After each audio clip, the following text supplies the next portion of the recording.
నేను మీ Janam TV Shankar. Nagarjuna N convention మట్టమైంది. నాగార్జునకు సంబంధించినటువంటి ఎన్ కన్వెన్షన్ కూలగొట్టడానికి ప్రధాన కారణం ఎవరు కంప్లైంట్ చేసిరు, ఏ సంవత్సరంలో కంప్లైంట్ చేసిరు, ఇప్పుడు ఎందుకు కూలగొడుతున్నారు అనేటువంటిది మీ ముందుకు తీసుకొచ్చే ప్రయత్నం చేస్తా. వీడియో స్కిప్ చేయకుండా మొత్తం చూసే ప్రయత్నం చేయండి. అయితే దాదాపుగా హైటెక్ సిటీ ఆ పరిసర ప్రాంతాల్లో ఎన్ కన్వెన్షన్, నాగార్జునకు సంబంధించి ఎన్ కన్వెన్షన్ అనేటువంటిది ఒకటి ఉన్నది.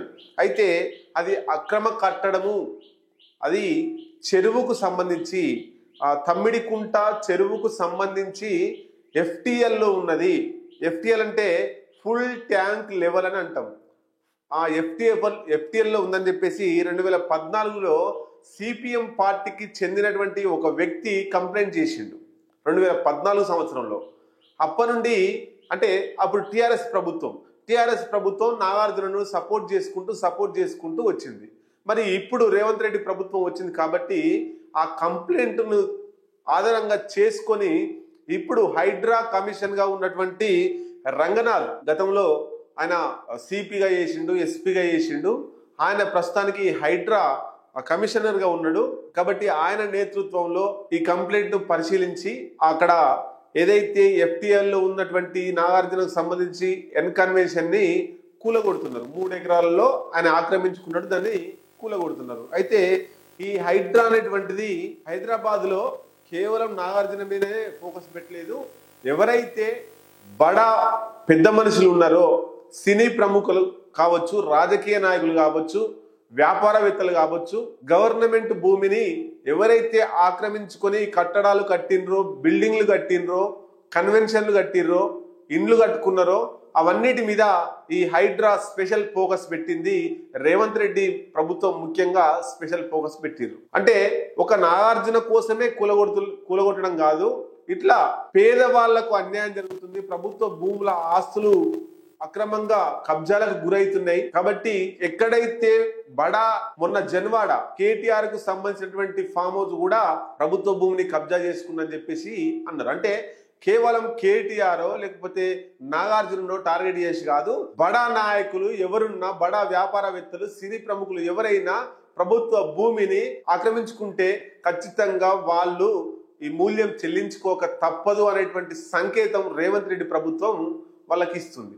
అంటే నాగార్జుననే సినీ ఇండస్ట్రీని శాసిస్తున్నాడు, ఆయనను కూడా వదిలిపెట్టలేదు అంటే మిగతాలను కూడా ఎవరిని వదిలిపెట్టే ప్రసక్తే ఉండదు. మల్లారెడ్డి కూడా, మాజీ మంత్రి మల్లారెడ్డి, ఆయన కూడా ఎఫ్టిఎల్లో తన ఇంజనీరింగ్ కాలేజీలు కట్టిండు అనేటువంటిది జగమెరిగిన సత్యం. మరి దాన్ని కూడా ఏం చేస్తారో చూడాలి. రేవంత్ రెడ్డిని గతంలో తిట్టిండు కూడా. అంటే వ్యక్తిగతంగా రేవంత్ రెడ్డి ఇక్కడ వ్యక్తిగతంగా పోకుండా నిజాయితీగా పోతుండ్రో అనేటువంటి విషయాన్ని మనం గమనించాలి.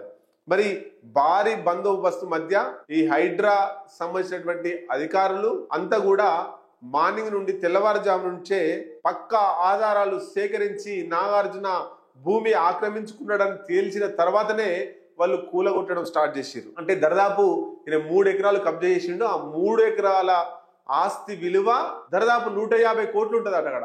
అంటే 150 కోట్ల భూమిని, గవర్నమెంట్ భూమిని నాగార్జున ఆక్రమించుకున్నాడు. మళ్ళీ ఆయన వచ్చి సినిమాలలో ముచ్చట చెప్తాడు, నీతి ముచ్చట్లు చెప్తుంటాడు. అట్లాగే ఇంకోటి బిగ్ బాస్ అనేటువంటి షోలో వచ్చి అది అసలు ఎందుకు పనికిరాని షో, ఎవరికి ఉపయోగం లేని షో, అదొకటి ఎంటర్టైన్మెంట్ షో. అట్లాంటి దాంట్లో మళ్ళీ ఎంటర్టైన్మెంట్ చేస్తుంటాడు. కానీ జనాలకు పనికొచ్చేటువంటిది ఒక్కటి కూడా ఇంతవరకు నాగార్జున చేయలేదు. జనాలకు ఉపయోగపడేటువంటి ఒక్క పని కూడా చేయలేదు. మొత్తం తాను డబ్బులు తీసుకోవడం కోసం యాడ్స్ చేయడం, సినిమాలు చేయడం, అంతే. ఇక పైగా ప్రభుత్వ భూమిని ఆక్రమించుకునే పని, 150 కోట్ల భూమి విలువ చేసి భూమిని ఆక్రమించుకున్నాడు. అది ఈరోజు బయటపడ్డది. వాళ్ళ భార్య అమల, ఆమె చెప్తుంది, ఇంకా జంతువుల పట్ల ప్రేమగా మెలగాలి, జంతువులను హింసించొద్దు, జంతువులు మన లెక్కనే అవి కూడా ప్రాణం ఉన్నాయని చెప్తుంది. మరి ఈ భూమిని కబ్జా చేస్తే జంతువులు నీళ్ళెక్కడ తాగుతాయి, ప్రాణులు నీళ్ళెడ తాగుతాయి, పక్షులు నీళ్ళెక్కడ తాగుతాయి? 3 ఎకరాల భూమి చెరువును మీరు కబ్జా చేస్తే మరి అమల కూడా దీని మీద సమాధానం చెప్పాలి. అంటే ఇండైరెక్ట్ గా జంతువులకు హాని చేస్తుంది అమల, నాగార్జున ఫ్యామిలీ. మరి ఆమె దాని మీద స్పందించి ప్రెస్ మీట్ పెట్టి జంతువులకు అన్యాయం జరిగింది మా వల్ల అని చెప్తే ఆయన మాటలు జనాలు నమ్ముతారు. అంటే ఇక్కడ రెవెన్యూ డిపార్ట్మెంట్, జిహెచ్ఎంసి, ఇరిగేషన్ ఈ 3 శాఖల మధ్య సమన్వయం లేదు కాబట్టి ఇప్పటిదాకా నాగార్జున 3 ఎకరాలు కబ్జా చేసి ఇప్పటి వరకు బయటపడకుండా ఉన్నాడు.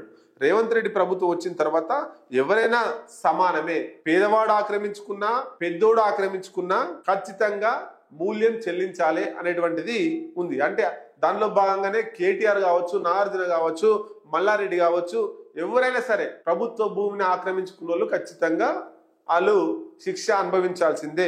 అది పెద్దల విషయమైనా పేదల విషయమైనా రేవంత్ రెడ్డి సమానంగా పోతుండు. అంటే కేవలం కూల్చడమే కాదు, మేము చెప్తున్నాం ఇప్పుడు కేవలం నాగార్జున, కేటీఆర్, మల్లారెడ్డి ఇంకొకరు ఆ భూమిని ఆక్రమించుకుంటే ఇప్పటిదాకా ఆ భూమిని అనుభవించారు, వాళ్ళని జైలుకు కూడా పంపించాలి, వాళ్ళ మీద కేసు పెట్టాలి, జైలుకు పంపిస్తేనే ఇంకొకరు ఆక్రమించకుండా ఉండడానికి ప్రయత్నం చేస్తారు. అంతే తప్ప ఇప్పుడు కేవలం కట్టిన కబ్జా చేసిన దానికి కూలగొట్టి వదిలిపెట్టిపోతే మామూలుగా ఏం శిక్ష ఏం లేదు కదా అని చెప్పేసి ఇంకోళ్ళు కూడా ఆక్రమించుకునే ప్రయత్నం ఉంటుంది. కాబట్టి నాగార్జున విషయంలో ఇంకా ఎవరైనా ప్రభుత్వ భూములు ఆక్రమించుకున్న ఆ విషయంలో ఖచ్చితంగా ఆ భూమిని ప్రభుత్వపరం చేసుకోవాలి, వాళ్ళ మీద కఠిన చర్యలు తీసుకోవాలి, వాళ్ళని జైలుకు పంపాలి.